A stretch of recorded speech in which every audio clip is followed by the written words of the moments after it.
قال رسول الله صلى الله تعالى عليه وسلم: أصحابي كالنجوم بأيهم اقتديتم اهتديتم.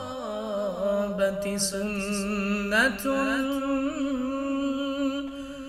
ألقى بها ربي إذا أحياني.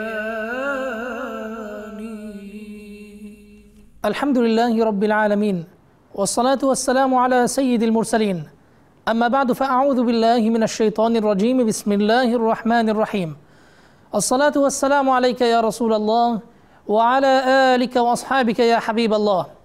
الصلاة والسلام عليك يا نبي الله، وعلى آلك وأصحابك يا نور الله. يقول الحبيب المصطفى صلى الله عليه وسلم: أقربكم مني مجلسا يوم القيامة أكثركم علي صلاة. صلوا على الحبيب صلى الله تعالى على سيدنا محمد وعلى آله وصحبه وسلم. وبعد، أعزائي مشاهدي قناة مدني، أهلا ومرحبا بكم في سلسلتنا المتواصلة معكم، سلسلة نجوم الهدى، والتي نتحدث فيها عن صحابة الحبيب المصطفى صلى الله عليه وسلم.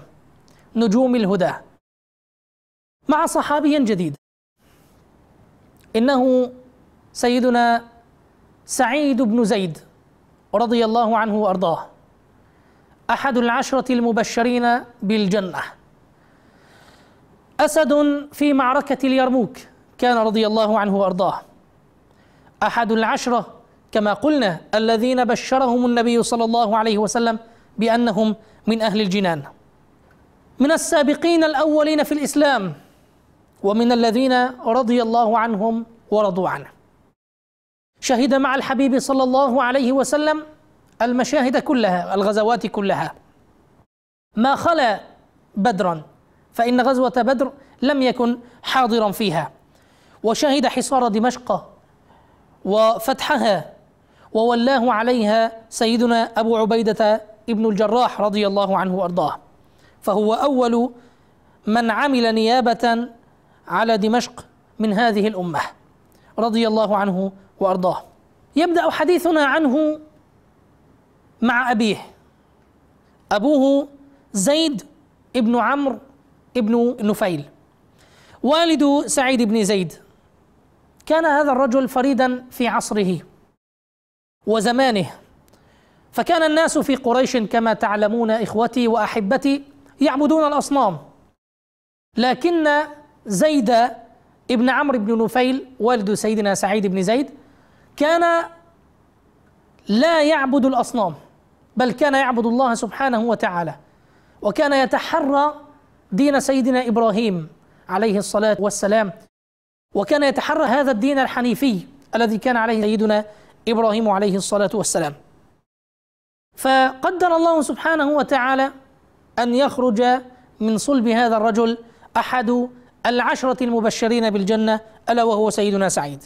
كان زيد بن عمرو، وحديثنا الآن عن والد سيدنا سعيد لكي نرى فيما بعد كيف خرجت منه هذه البذرة الطاهرة. كان زيد بن عمرو يحيي الموؤودة، بمعنى أنه كان إذا أراد أحد أن يدفن ويئد ابنته، وكانت هذه عادة قريش كما تعلمون، فكان هو يمنعه عن ذلك، ويقول للرجل إذا أراد أن يقتل ابنته: مهن لا تقتلها، أنا أكفيك مؤنتها. فيأخذها حتى تترعرع وتكبر عنده، فإذا كبرت قال لأبيها: إذا شئت دفعتها إليك، وإن شئت كفيتك مؤنتها، أي تركتها عندي. كان يكفل البنات، على عكس وخلاف عادة قريش أنهم كانوا يئدون البنات. وكان يعيب عليهم في مسألة الذبح لغير الله سبحانه وتعالى، وكما تعلمون أن قريشا كانت تذبح لغير اسم الله، فكان يقول لهم: الشاة خلقها الله وأنزل لها من السماء وأنبت لها من الأرض، ثم تذبحونها على غير اسم الله. هكذا يتساءل ويسأل قومه: كيف تذبحونها للأصنام وهي قد خلقها الله وأنزل لها ماءها وأنبت لها طعامها. هي لله ومن عند الله، وطعامها وشرابها من عند الله، ثم تذبحونها للأصنام. وكان سيرته عطرة. تبدأ قصته أو محور كلامنا عن زيد والد سيدنا سعيد في حادثة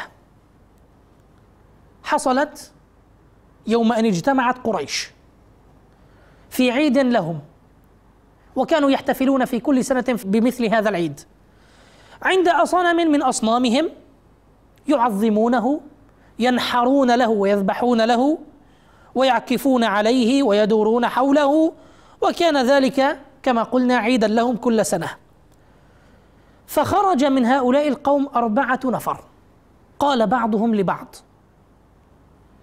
تصادقوا وليكتم بعضكم على بعض، دعونا نخرج نتكلم فيما بيننا ولا أحد يخبر بما سنتكلم عنه، اجتماع سري نعتزل القوم فنتكلم في أحاديث لا يجوز أن تخرج هذه الأحاديث من بيننا نحن 4. وكان قد اتفقوا على ذلك فخرجوا. من هؤلاء 4؟ ورقة بن نوفل، وعبيد الله ابن جحش، وزيد ابن عمرو بن نفيل، وعثمان ابن الحويرث. 4 خرجوا عن قومهم من هذا العيد وجلسوا يتكلمون. فقال بعضهم لبعض: تعلمون والله ما قومكم على شيء، لقد أخطأوا دين أبيهم إبراهيم، ما حجر نطوف به لا يسمع ولا يبصر ولا يضر ولا ينفع. يقصد الأصنام. كيف نطوف بهذه الأصنام التي هي من الحجارة وهي لا تضر ولا تنفع ولا تسمع ولا تبصر؟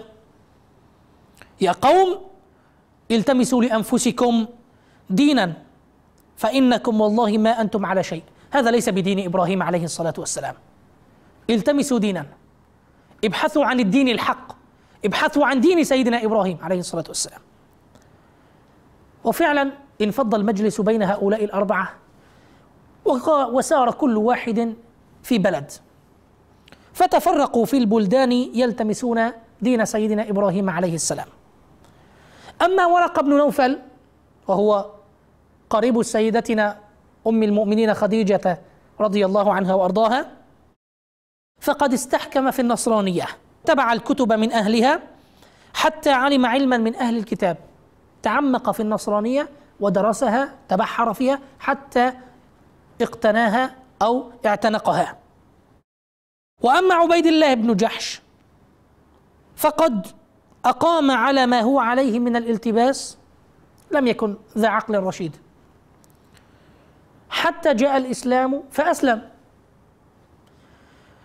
ثم هاجر مع المسلمين إلى الحبشة، ومعه من؟ امرأته. من امرأته؟ أم حبيبة بنت أبي سفيان، وكانت مسلمة. فلما قدم الحبشة تنصر، ترك الإسلام وفارق الإسلام وهلك على ما هو عليه من إيش؟ من النصرانية. هذا عبيد الله بن جحش. الثالث عثمان بن الحويرث، قدم على قيصر ملك الروم، ذهب إلى هناك فأعجب بدينهم، تنصر أيضا وحسنت منزلته عندهم وصار له مكانة عند قيصر. بقي من؟ زيد ابن عمرو ابن نفيل والد سيدنا سعيد بن زيد.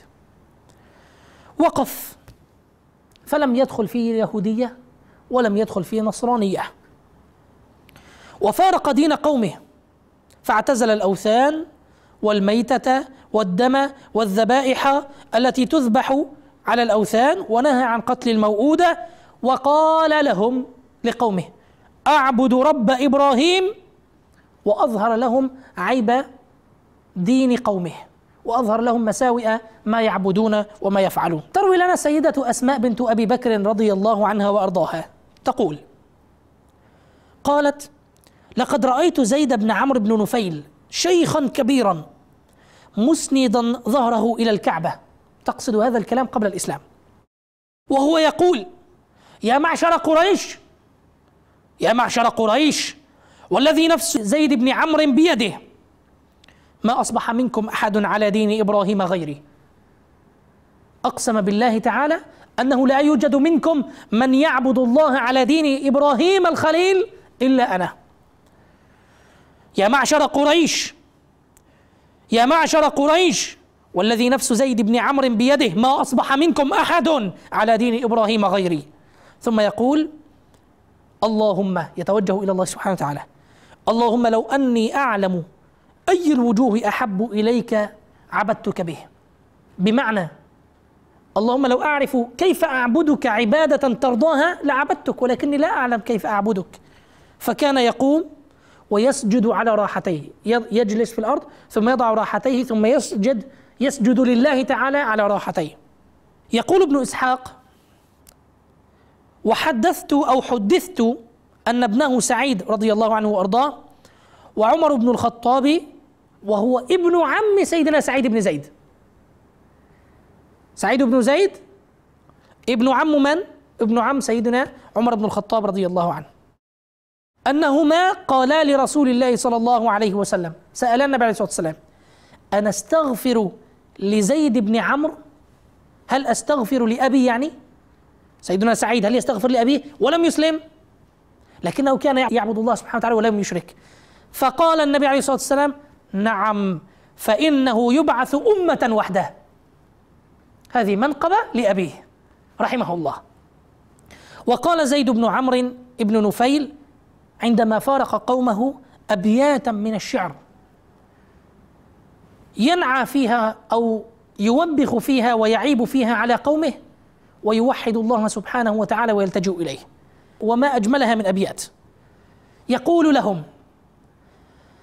أربا واحدا أم ألف رب أدين إذا تقسمت الأمور؟ عزلت اللات والعزى جميعا كذلك يفعل الجلد الصبور. فلا العزى أدين ولا ابنتيها ولا صنمي بني عمرو أزور ولا هبلا أدين وكان ربا لنا في الدهر إذا حلمي يسير. عجبت وفي الليالي معجبات وفي الأيام يعرفها البصير بأن الله قد أفنى رجالا كثيرا كان شأنهم الفجور وأبقى آخرين ببر قوم فيزبل منهم الطفل الصغير. وبين المرء يفتر ثاب يوما كما يتروح الغصن المطير ولكن أعبد الرحمن ربي ليغفر ذنبي الرب الغفور. فتقوى الله ربكم احفظوها، يوصي قومه: فتقوى الله ربكم احفظوها متى ما تحفظوها لا تبور. ترى الأبرار دارهم جنان وللكفار حامية سعير. وخزي في الحياة وإن يموتوا يلاقوا ما تضيق به الصدور. هذا كان حال زيد ابن عمرو ابن نفيل رحمه الله تعالى. هذا ما كان يعيب على قومه، وقد أجمع على الخروج من مكة ليضرب في الأرض يبحث عن الحنيفية. فكان كلما أراد كانت صفية بنت الحضرمي تهيئ عليه أو تحرض عليه من؟ الخطاب بن نفيل. تحرض عليه من؟ الخطاب ابن نفيل، وكان يعاتبه لأنه أخوه، وكان يعاتبه على فراق دين قومه. وكان الخطاب قد آذى زيدا أذية حتى أخرجه إلى أعلى مكة، فنزل في حراء يعني جبل حراء مقابل مكة، ووكل به الخطاب شابا من شباب أو شبانا من شباب قريش وسفهائهم، فقال لهم: لا تتركوه حتى يدخل مكة، يخاف أن يفسد قوم أو دين قومه، لأنه يحرضهم على إيش؟ على ترك الأصنام. وكان يقول لهم: لا تتركوه يدخل مكة، فكان لا يدخلها إلا سرا. ثم خرج يطلب دين إبراهيم عليه السلام، وبدأ يسأل الرهبان والأحبار حتى بلغوا الموصل والجزيرة كلها، ثم أقبل فجال الشام كله حتى انتهى إلى راهب، يسأل يسأل يسأل إلى أن وصل إلى بلاد الشام. فلما وصل بلاد الشام بدأ يسأل بين الرهبان والقساوسة إلى أن وصل إلى راهب كانت ينتهي إليه علم أهل النصرانية، يعني أن هذا أعلم رجل في النصرانية في ذلك الوقت كما يزعمون. فسأله عن الحنيفية دين إبراهيم، فقال له ذلك الراهب: إنك لا تطلب دينا ما أنت بواجد من يحملك عليه اليوم، ولكن قد أظل زمان أو قد أظل زمان نبي يخرج من بلادك، أي بلاد العرب، بلاد الحجاز، يخرج من بلادك التي خرجت منها، يبعث بدين إبراهيم الحنيفية، فالحق بها فإنه مبعوث الآن، يعني هذا وقته، هذا زمانه. وقد كان شام اليهودية والنصرانية، بمعنى أنه نظر وتأمل في دين النصرانية وتأمل في اليهودية فلم يعجبه منها شيء، فخرج سريعا عائدا إلى مكة ينتظر ظهور النبي، نبي آخر الزمان. ولكن ما إن توسط في الطريق حتى خرج له قطاع من الطرق فقبضوا عليه ثم قتلوه، فمات قبل أن يصل إلى مكة. وهو في آخر لفظ لأنفاسه نظر إلى السماء وقال: اللهم إن كنت حرمتني من هذا الخير فلا تحرم منه ابني سعيدا، أي سعيد ابن زيد رضي الله عنه وأرضاه. واستجاب الله دعوته المباركة، فكان سيدنا سعيد بن زيد من السابقين الأول في دخول الإسلام، حيث أسلم قبل دخول النبي صلى الله عليه وسلم دار الأرقم ابن أبي الأرقم. صلوا على الحبيب صلى الله تعالى على سيدنا محمد وعلى آله وصحبه وسلم.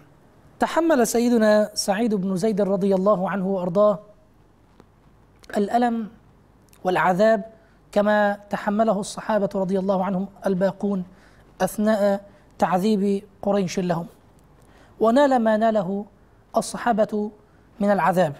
أسلم وأسلمت معه زوجته فاطمة بنت الخطاب أخت سيدنا عمر بن الخطاب رضي الله عنهما، وجعلهما الله سببا في إسلام سيدنا عمر رضي الله عنه، وإن كان السبب الأساسي هو استجابة دعوة النبي صلى الله عليه وسلم عندما كان يدعو صلوات ربي وسلامه عليه: اللهم أعز الإسلام بأحد هذين الرجلين إليك، عمرو بن هشام أو عمر بن الخطاب، وفي رواية بأحب العمرين إليك.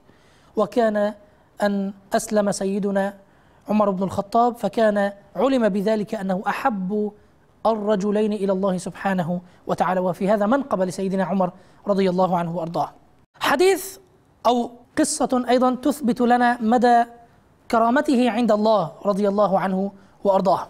هشام ابن عروة عن أبيه يروي أن أروى بنت أوس، امرأة كانت تسمى أروى بنت أوس، ادعت على سعيد بن زيد أنه أخذ شيئا من أرضها، ادعت أن سعيد بن زيد أخذ شيء من أرضها، فخاصمته إلى من؟ إلى الخليفة في ذلك الوقت مروان ابن الحكم.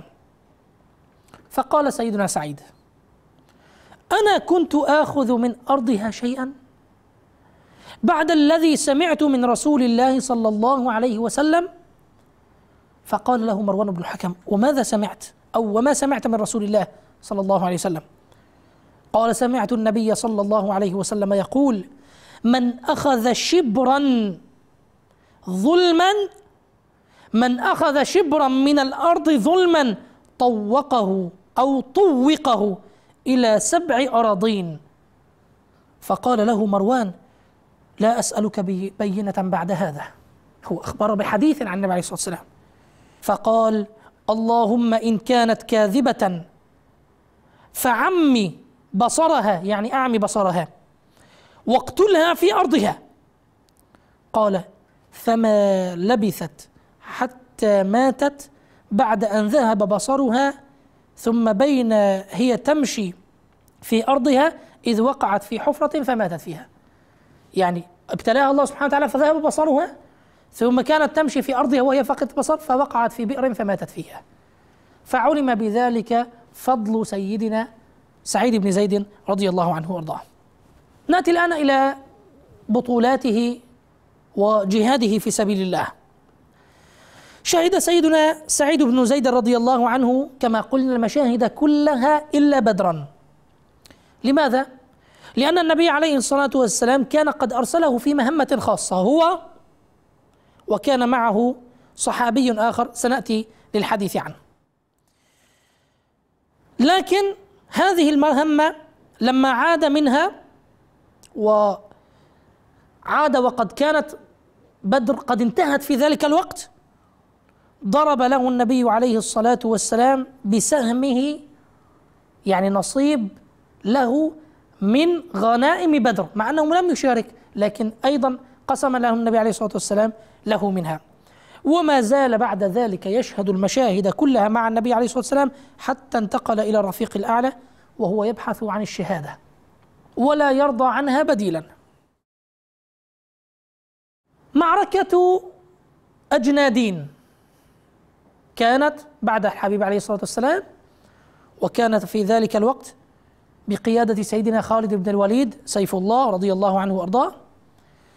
فكان سيدنا سعيد رضي الله عنه وأرضاه قائد الفرسان في ذلك الوقت يوم أجنادين، وكان من أشد الناس قوة، وهو الذي أشار على خالد رضي الله عنه بيده، أو عفوا وهو الذي أشار على خالد رضي الله عنه ببدء القتال يوم أجنادين.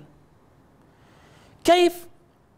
كان المسلمون يقفون ينتظرون ويهيئون أنفسهم، فكان الروم يضربونهم بالنشاب، فصاح سيدنا سعيد بن زيد بسيدنا خالد قائلا له: على ما نستهدف لهؤلاء الأعلاج وقد رشقونا بالنشاب حتى شمست الخيل؟ يعني لماذا نحن ننتظر وهم يضربوننا ويرموننا بالنشاب حتى أن الخيل تأذت فلا نستطيع أن نركبها؟ فأقبل سيدنا خالد إلى خيل المسلمين وقال لهم: احملوا على اسم الله، توكلوا على الله، نبدأ القتال يعني. وحمل خالد على الروم وحمل المسلمون معه بأجمعهم، وصبروا مختارين لهجوم الروم عليهم مرتين، حتى على ميمنتهم مرة ثم على ميسرتهم مرة، ثم صبروا لرشق نبالهم، وانطلق جيش المسلمين إلى الروم، فما صبر الروم لهم أبدا، لم يستطيعوا أن يتحملوا ضربات المسلمين، وانهزموا هزيمة شديدة وقتلهم المسلمون في ذلك الوقت. يروي الإمام الطبري عن ابن إسحاق رواية تقول: فلما رأى القبقلار، والقبقلار بمعنى القائد جيش الروم، ما رأى من المسلمون قالوا: لفوا رأسي بثوب، قائدهم قال: لفوا رأسي بثوب، هذا يوم بئيس لم أرى مثله. يعني أن قائد الجيش هو نفسه فزع كان في ذلك الوقت. معركة أخرى، معركة اليرموك، هي قد تكون أروع بطولات سيدنا سعيد بن زيد. تعالوا نرى كيف. يقول العلماء فيما يروونه، قال سعيد بن عمرو بن نفيل: لما كان يوم اليرموك كنا 24,000 أو نحو من ذلك، 24,000 كان عدد المسلمين في معركة اليرموك، فخرجت لنا الروم ب20 و100,000، 120,000 مقاتل مقابل 24، وأقبلوا علينا بخطى ثقيلة كأنهم الجبال تحركها أيدي خفية، وسار أمامهم الأساقفة والبطارقة والقسيسون يحملون الصلبان ويجهرون بالصلوات فيرددها الجيش من ورائهم، ولهم هزيم أي صوت كهزيم الرعد أي كصوت الرعد. فلما رآهم المسلمون على هذه هالتهم الكثرة، يعني في البداية توجس المسلمون، عدد كبير، نحن 24,000 وهم 120,000، خالطهم الخوف في قلوبهم. وعند ذلك قام سيدنا أبو عبيدة بن الجراح رضي الله عنه وأرضاه يحض المسلمين على القتال، فقال: عباد الله، انصروا الله ينصركم ويثبت أقدامكم. عباد الله، اصبروا، فإن الصبر منجاة من الكفر ومرضاة للرب ومضحدة للعار. وأشرعوا الرماح واستتروا بالتروس والزموا الصمت إلا من ذكر الله عز وجل في أنفسكم حتى آمركم إن شاء الله. يقول سيدنا سعيد: عند ذلك خرج رجل من صفوف المسلمين وقال لأبي عبيدة: إني أزمعت على أن أقضي أمري الساعة، يعني خلص عزمت، فهل لك من رسالة تبعث بها إلى رسول الله صلى الله عليه وسلم؟ فقال أبو عبيدة: نعم. قال: تقرئه مني ومن المسلمين السلام، وتقول له: يا رسول الله، إنا وجدنا ما وعدنا ربنا حقا. يقول سيدنا سعيد رضي الله عنه وأرضاه: فما إن سمعت كلامه ورأيته ويمتشق حسامه ويمضي إلى لقاء أعداء الله حتى اقتحمت إلى الأرض وجثوت على ركبتي وأشرعت رمحي وطعنت أول فارس أقبل علينا، ثم وثبت على العدو، وقد انتزع الله كل ما كان في قلبي من خوف. فثار الناس في وجوه الروم وما زالوا يقاتلونهم ويقاتلونهم حتى كتب الله النصر للمؤمنين. منقبة ومشهد عظيم من مشاهد حياة سيدنا سعيد بن زيد رضي الله عنه وأرضاه. قال حبيب بن سلمة: اضطررنا يوم اليرموك إلى سعيد بن زيد، فلله در سعيد، ما سعيد يومئذ إلا مثل الأسد، لما نظر إلى الروم وخافها اقتحم الأرض وجثى على ركبته حتى إذا دنوا منه وثب في وجوههم مثل الليث، فطعن برابته أي رمحه أول رجل من القوم فقتله، ثم أخذ والله يقاتل راجلا، يعني ليس على الفرس، على قدميه، قتال الرجل الشجاع البأس فارسا، ويعطف الناس عليه، يعني يقضي عليهم. وبعد هذا التاريخ الحافل بالعطاء والتضحية والجهاد في سبيل الله، رحل سيدنا سعيد بن زيد رضي الله عنه وأرضاه مع الحبيب المصطفى صلى الله عليه وسلم، رحل إلى جنة الرحمن، إلى الأحبة، كما كان يقول سيدنا بلال رضي الله عنه وأرضاه حينما كان ينتظر وفاته فيقول: غدا ألقى الأحبة محمدا وصحبه. فلحق سيدنا سعيد رضي الله عنه وأرضاه بالأحبة وتوفي بالعقيق، حمل إلى المدينة ودفن فيها، وغسله سيدنا سعد بن أبي وقاص رضي الله عنه وأرضاه، ونزل في قبره مع ابن عمر رضي الله عنه، وذلك في سنة 50 أو 51 للهجرة، وكان يوم أن مات ابن 70 سنة، كان في السبعينات من عمره رضي الله عنه وأرضاه.